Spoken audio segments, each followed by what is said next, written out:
Hi friends, I'm Jijo Abraham. Welcome to English grammar class. Today we are going to discuss about present perfect tense and its uses and formation.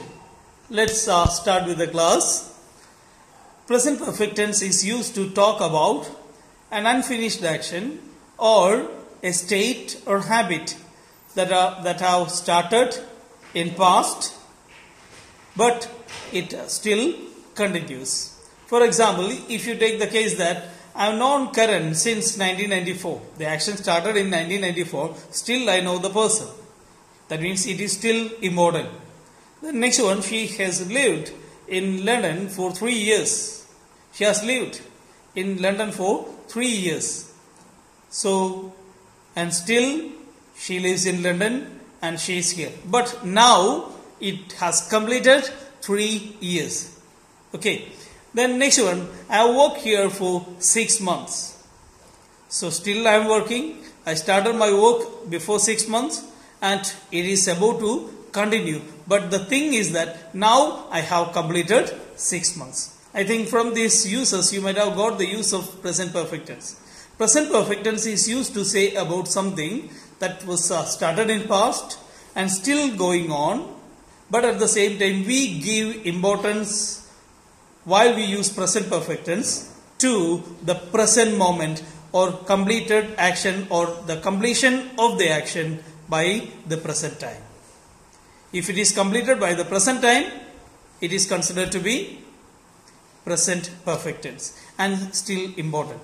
Even though it is completed 1 minute ago and it is not important, then we use in simple past tense. This is what the only difference between present perfect tense and simple past tense.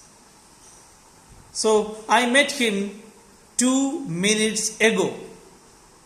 When you use ago, over, earlier, these adverbs say that they are already done and these actions have already happened and there is no relation with that particular action to the present time. But if it is important, even though the action has been completed for 5 years, suppose take the case of a particular person whose death has happened and it was before 5 years, but still the person's memory is alive in you. You can say that he has passed away. I remember that day. He has passed away. Or his teaching has influenced me. The teacher might have died, but that influence is still there on the child. So, that statement, that means even though the action has been done or the action was over, the action happened earlier, but still it is important, then we use present perfect tense. Here we use two prepositions, since and for, to state the time.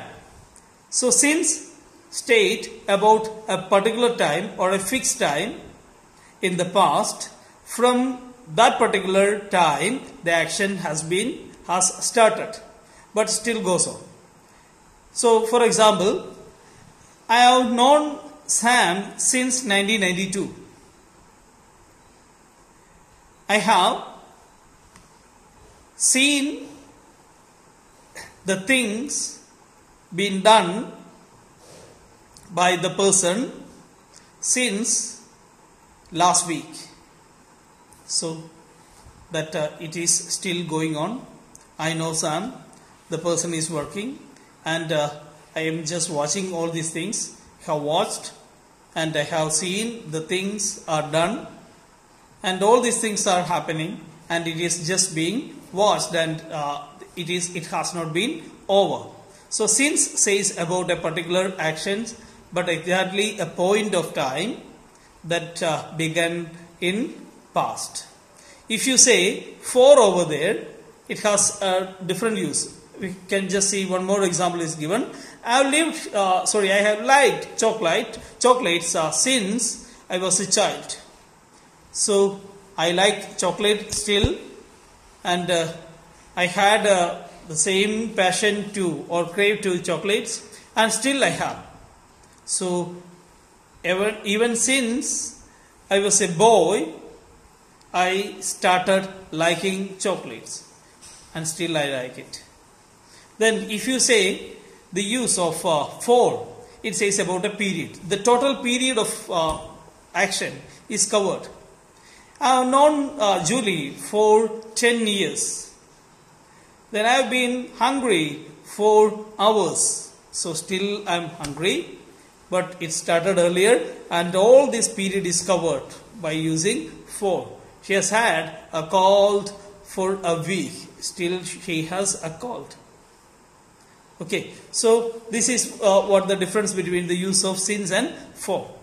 Then life experiences are stated in present perfect tense. When we take the case of I have been to Tokyo, they have visited Paris 3 times. I have never seen that film. So all these cases are, so suppose that particular action might have done 4 years, 5 years, 10 years back, but still, so for example, I visited Japan in 2015. Still I keep the memory of my visit, previous visit, and I can remember all these things, all these events. Or I watched a movie 5 years back, and still I can remember the story, the scenes, as well as the actors and their names, their roles, character, all these things. Then I can say that I have seen that movie. I have been to Tokyo. I have been to Japan twice, thrice. I have been to Japan. So this is the use. We usually say something that is still considered to be. Usually we say as something as evergreen. So something that is still green in our mind, still alive in our mind, is stated with the help of present perfect tense. Next one is the difference between been and gone.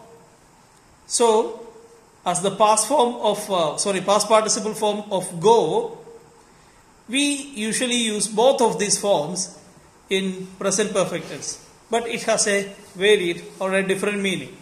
For example, she has been to school today. That means now she is back at home. Now she is not at school, she is at home. They have been to Kochi, or they have been to Tokyo. So now they are not in Tokyo, they are just in front of me. But at the same time, if you say Maria has gone to California, so gone to California means, or gone to Mexico means, now she is not here, she is in Mexico. So when been is added, that a particular action, even though it has been done or it was completed, and at the same time that person is present somewhere or not in the exact place where he visited, then we use been. But at the same time, if the person is in the same place itself, then we can say with gone. So suppose if I say that I have gone to UK, I have gone to UK means now I am not in Punjab or not in Kerala, not in India, I am in UK. So being in front of you, I cannot say that I am in UK. I am not in UK, I am in India.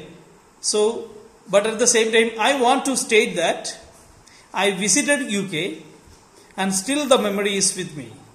Then I say that I have been to UK, not I have gone to UK.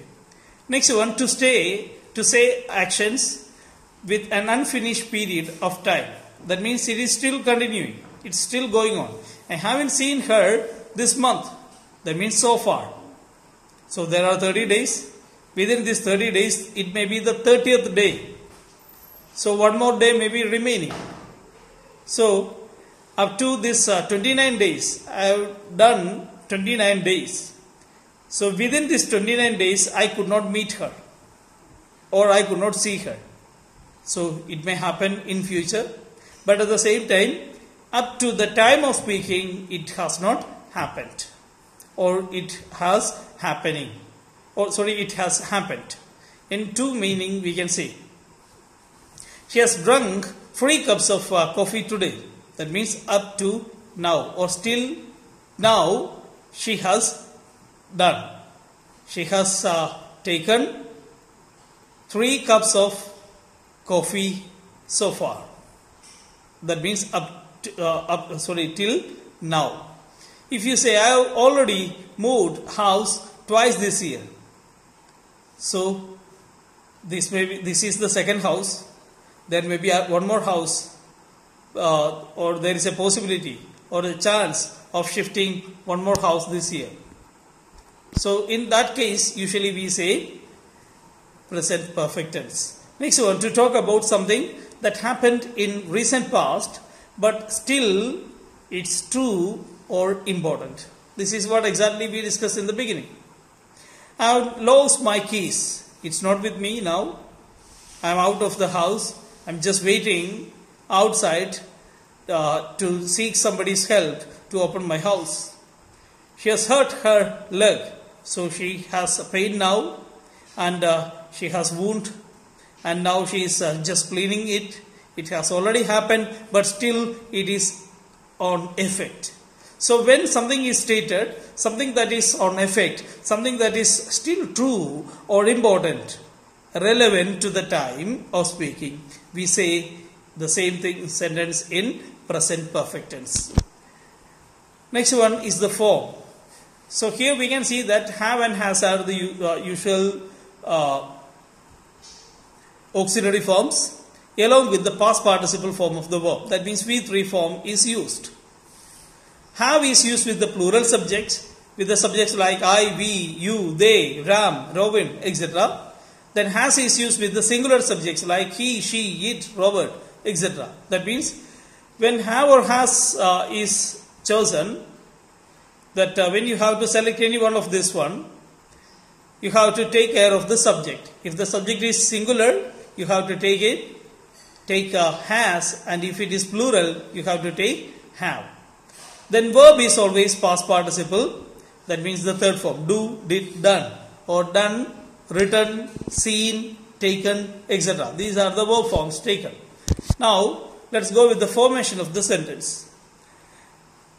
Affirmative sentences are formed with the help of have or has plus past participle form. I have done my work. She has done her work. If you want to make the negative in between has done or have done, you have to insert negative word. Then I have done, I have not done. She has done, she has not done, or she hasn't done. If you want to make the question, bring this has or have in front of the sentence. Has he done? Have you done? Then if you want to add a WH word, bring what, where, when, how long, how much in front of this yes or no answer type question. Then you will get a question that is starting with WH. Then have you done your work? What have you done? When have you done your work? How have you done your work? Then he has done her work. He has not done, negative. Has he done, that is yes or no answer type question. Then what has he done, WH question. Next one, negative interrogative. When haven't or hasn't, or has plus the subject, after that not is added, then the same sentence changes into negative interrogative or negative question. Have they done their work? Haven't they done their work? Or have they not done their work? What have they done? Positive one. Then what haven't they done? Or what have they not done? So in this form, in this way we can form the sentences too. This is the end of the video. Thank you for watching this video.